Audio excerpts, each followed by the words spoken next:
Assalamualaikum warahmatullahi wabarakatuh. Perkenalkan, nama saya Afrida Damayanti Amir.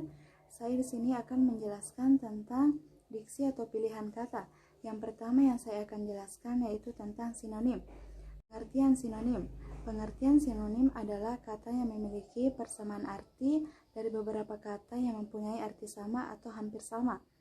Sinonim berarti suatu kata yang memiliki bentuk yang berbeda, namun memiliki arti atau pengertian yang sama.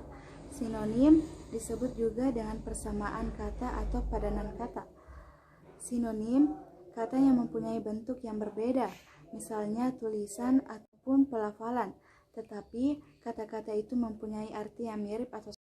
Selain dari pengertian sinonim, ada juga contoh dari kata sinonim, misalnya yaitu yang pertama itu kredit, yang artinya sama dengan mencicil. Yang kedua itu berdusta, yang artinya sama dengan berbohong. Yang ketiga rajin, yang artinya sama dengan giat. Dan anggaran, yang artinya sama dengan aturan. Yang keempat itu artis, sama dengan seniman. Yang kelima itu bisa, sama dengan dapat. Dan masih banyak contoh kata sinonim ini. Adapun kalimat yang menggunakan kata sinonim sebagai berikut. Yang pertama itu sinonim kata kredit, yaitu mencicil atau mengangsur. Yang kedua itu dari contoh kalimat seperti di samping, yaitu yang artinya berdusta, yang artinya sama dengan berbohong. Diksi atau pilihan kata yang kedua yang saya akan jelaskan yaitu homonim. Pengertian homonim adalah suatu kata yang memiliki makna yang berbeda, tetapi lafal atau ejaan sama. Jika lafalnya disebut homofon, tetapi jika yang sama adalah ejaannya maka disebut homograf. Adapun contoh homonim sebagai berikut. Yang pertama, bulan. Bulan terdapat penyebutan periode dalam kalender dan satelit alam yang mengorbit pada bumi. Contoh yang kedua yaitu genting. Contoh yang ketiga yaitu rapat. Dan adapun contoh kalimat yang menggunakan kata homonim sebagai berikut. Kita ambil contoh dari hak dengan kalimat, karena tidak terbiasa menggunakan high heels, Anita terpeleset dan hak sepatunya patah. Inti dari kalimat tersebut terdapat dari bagian sepatu. Dan masih banyak contoh kalimat lainnya. Diksi yang ketiga itu tentang homofon. Homofon merupakan kata-kata yang mempunyai bunyi yang sama, tetapi dalam bentuk tulisan dan maknanya berbeda. Dengan kata lain, kata-kata yang berhomofon mempunyai pelafalan yang sama, walaupun mempunyai tulisan dan arti yang berbeda.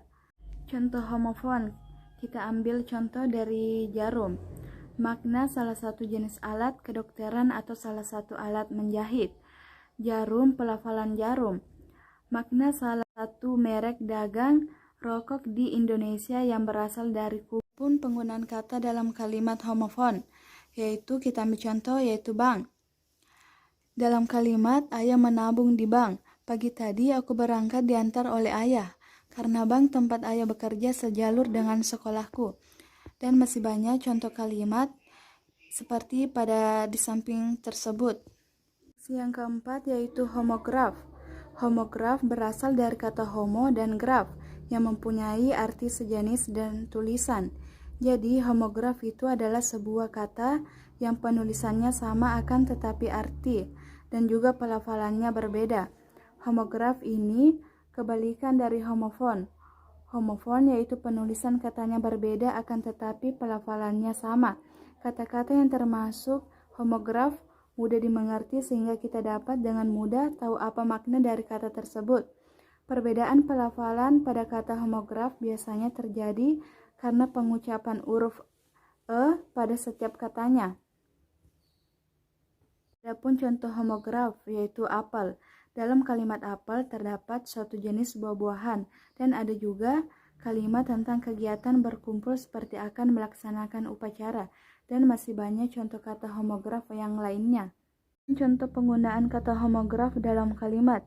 Kita ambil contoh yaitu apel. Dalam kalimat, ibu membeli apel 2 kg sebagai oleh-oleh ketika berkunjung ke rumah. Inti dari kalimat tersebut yaitu buah. Dan masih banyak contoh penggunaan kata homograf dalam kalimat tersebut. Selanjutnya itu tentang antonim. Pengertian antonim adalah hubungan antara dua buah satuan ujaran yang maknanya menyatakan kebalikan, pertentangan atau kontras antara yang satu dengan yang lainnya. Yang lebih sederhana, antonim adalah suatu kata yang berlawanan makna dengan kata lain. Antonim disebut juga dengan lawan kata. Contoh dari kata antonim ini seperti kaya yang berlawanan miskin, mahal yang berlawanan murah, rajin yang berlawanan dengan malas, surga yang berlawanan dengan neraka, dan seperti yang lain-lainnya. Hubungan antara dua satuan ujaran yang berantonim bersifat dua arah. Jika kata kaya berantonim dengan kata miskin, maka kata miskin juga berantonim dengan kata kaya. Dilihat dari sifat hubungannya, antonim dibedakan menjadi beberapa jenis. Yang pertama, antonim taksonomi sunting. Yang kedua, antonim kekutuban sunting. Yang ketiga, antonim berbalikan atau bernasabah sunting. Yang keempat, antonim relasional sunting. Yang kelima, antonim hierarkial sunting. Yang keenam, antonim majemuk sunting. Selanjutnya yaitu kata umum dan kata khusus, di mana kata umum adalah kata yang mengandung cakupan arti yang luas. Kata khusus adalah kata yang mengandung cakupan arti yang sempit. Kata umum merupakan kata dengan arti yang beragam, sedangkan kata khusus merupakan bagian dari kata umum. Ciri kata umum yaitu memiliki makna yang beragam, memiliki kata yang dapat diperinci atau dijabarkan lagi, merupakan kata pusat atau inti sehingga masih bisa dijelaskan. Ciri-ciri kata khusus: memiliki satu makna, memiliki kata yang tidak dapat dijabarkan lagi, merupakan kata penjelas dari kata umum. Jadi, perbedaan kata umum dan khusus. Kata umum memiliki banyak makna, sedangkan kata khusus hanya memiliki satu makna. Kata umum dapat dijabarkan, sedangkan kata khusus tidak dapat dijabarkan. Kata umum merupakan kata inti, sedangkan kata khusus merupakan kata penjelas. Kata umum dan kata khusus. Kata umum seperti contoh melihat, mendatangi, membawa.